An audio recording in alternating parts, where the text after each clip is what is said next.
आज जो साधना लेके आए हैं, नोट बरसाने वाली साधना, धन ला के देने वाली साधना। और इस साधना को कहते हैं वामत वीर साधना। आपने उत्तर भारत में वामत देवी साधना सुनी है, शाबर पद्धति में की जाने वाली ये साधना है।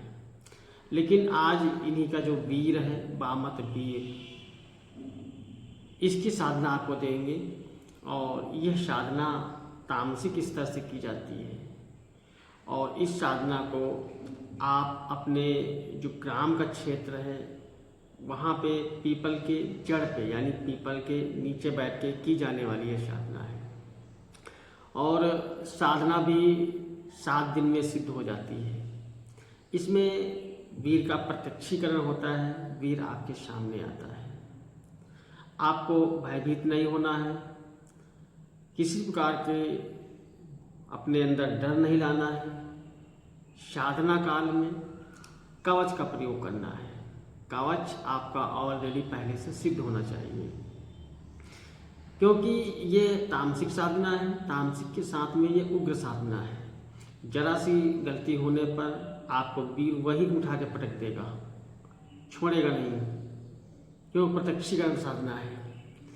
मध्य रात्रि में साधना की जाएगी। इस साधना के दम पे आप अपना धाम गद्दी चला सकते हैं, और लोग चलाते भी हैं।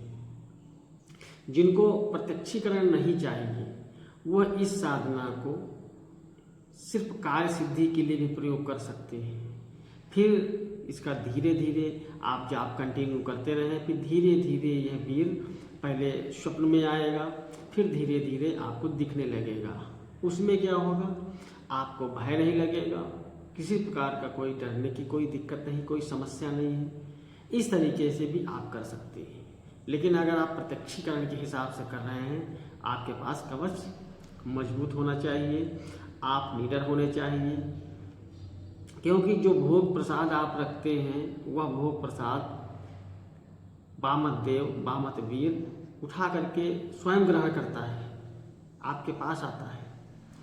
और किसी के विषय में अगर कुछ जानना है, जैसे ही आप मंत्र को पढ़ेंगे वामत वीर के, वामत वीर तुरंत हाजिर हो जाएगा, आपके कान में आके बता देगा।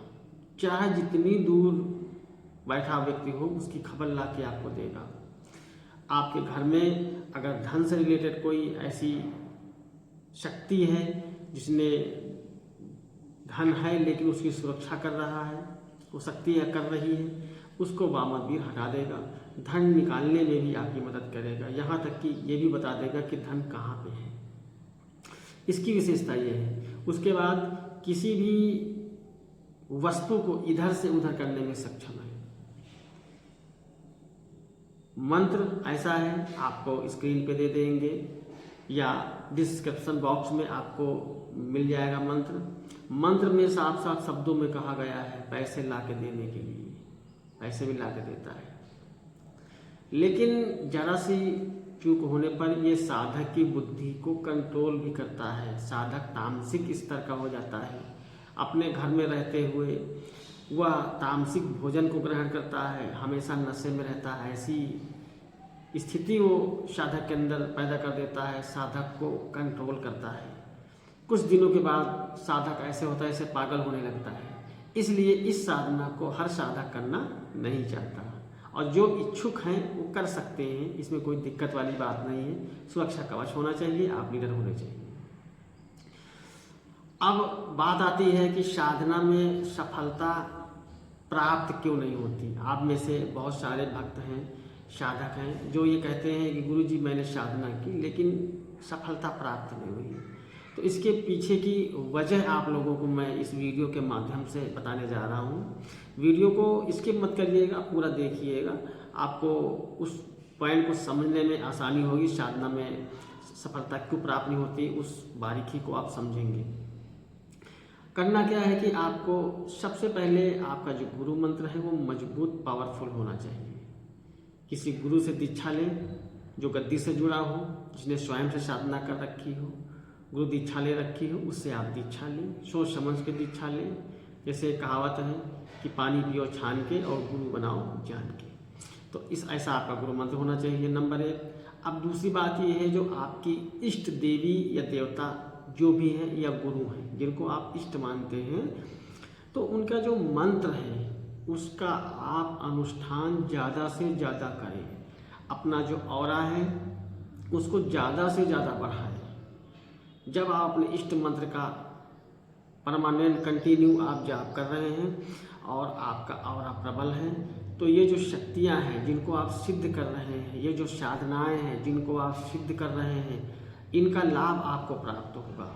ये शक्ति आने के लिए आपके सामने विवश हो जाएगी, और जब आएगी तो आपको नुकसान नहीं पहुंचाएगी, क्योंकि आपकी जो इष्ट शक्ति की पावर है उसके सामने वह कुछ भी नहीं है। तो इसलिए इष्ट आपका मजबूत होना चाहिए। इष्ट की सिद्धि या मंत्र जाप आपके पास पावरफुल तरीके से होना चाहिए। अच्छी खासी मेहनत आपने इष्ट मंत्र पे कर रखी हो। और जिनके पास इष्ट को प्रत्यक्ष करने के लिए मंत्र नहीं है, सिद्धि नहीं है, आप शिविर में आइएगा, वो मंत्र दीक्षा आपको दे दी जाएगी इष्ट को प्रत्यक्ष करने के लिए, इस इष्ट को देखने के लिए, खुश करने के लिए। चलिए अब आपको साधना का विधान बताते हैं। मंत्र आपको स्क्रीन पे या डिस्क्रिप्शन बॉक्स में मिलेगा, आप वहाँ से नोट करिए, ठीक है। माला आप रुद्राक्ष की लेंगे, सिर्फ एक माला का जाप करना है, 108 बार जाप करना है। शाबर मंत्र है। दिशा आप दक्षिण की रखिएगा। वस्त्र आप काले पहनिएगा। सिर पे आप कपड़ा जो है काला रुमाल या काला गौछा आप रखिएगा या साफा बांध लीजिएगा। गले में आपके रुद्राक्ष की माला होनी चाहिए। माथे पे टीका सिंदूर का होना चाहिए। भोग के लिए शराब, कलेजी और नींबू, लौंग, कापूर, सिगरेट और एक लगा हुआ पान, सादा लगा हुआ पान, ये सारी सामग्री एक वस्त्र, काले वस्त्र 1.25 मीटर का वस्त्र हो, उसको बिछा करके उसके ऊपर ये सब सामग्री रखिएगा। धूप बत्ती जला करके एक माला का जाप करिएगा। जाप करने के बाद आप जो है जब जाप कर रहे हो तो आपको जो वहाँ अनुभव होंगे वो आप भयभीत नहीं होंगे। कवच का पाठ करेंगे। आते समय अगर आपको कुछ भय लगता है आप कवच का पाठ करते हुए आइएगा। और जब ये साधना काल के दौरान जब आप उठ रहे हो, कोई आपको आवाज़ लगा रहा हो तो आपको भयभीत नहीं होना है, क्यों शक्ति आएगी अपना अनुभव दिखाएगी। कभी कभी ऐसा होता है कि ऐसा लगेगा पीपल के पेड़ से ऊपर से कोई शक्ति उतर रही है, कोई उतर रहा है, कोई आदमी उतर रहा है, तो ऐसे अनुभव होंगे, आप घबराइएगा नहीं। उसके बाद बात आती है जब साधना सिद्ध हो जाएगी, शक्ति आ जाएगी, तो उसको पहले ही जब भोग दीजिएगा तो उसको बोल दीजिएगा कि हे देव, ऐसे ही बात शब्द इस्तेमाल करिएगा, अपने जो बात रखिएगा कि हे देव, मैं आपकी पूजा दे रहा हूँ और आप मुझ पर अपनी कृपा दृष्टि बनाएं। आप मेरा और मेरे परिवार का हित करें, किसी प्रकार से कभी अहित न करें। आप साधना से प्रसन्न हो करके मेरे आवाहन पर आएँ, मेरे कार्य को करें।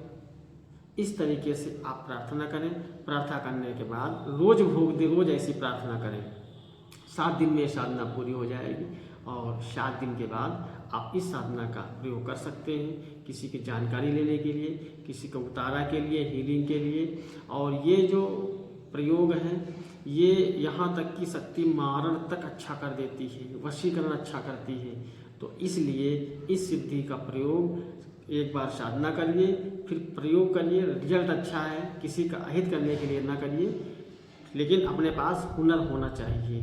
कभी वक्त पड़ जाए तो आप उसका प्रयोग कर सकें, सामने वाले को जवाब दे सकें, ऐसी विद्या आपके पास होनी चाहिए। तो जुड़े रहिए हमारे चैनल से, और अगर हमारी वीडियो आपको अच्छी लगती है तो वीडियो को लाइक करते चलें। और जो नए साधक हैं, नए लोग हमारे से जुड़े हुए हैं, नए लोग हमारा वीडियो देख रहे हैं, वो हमारे चैनल से जुड़ने के लिए चैनल को सब्सक्राइब करें। मिलते हैं नई जानकारी के साथ, आपको नए वीडियो में नई जानकारी के साथ। तब तक आप सभी को मंगल कामनाएं। जय शिव शक्ति। आदेश।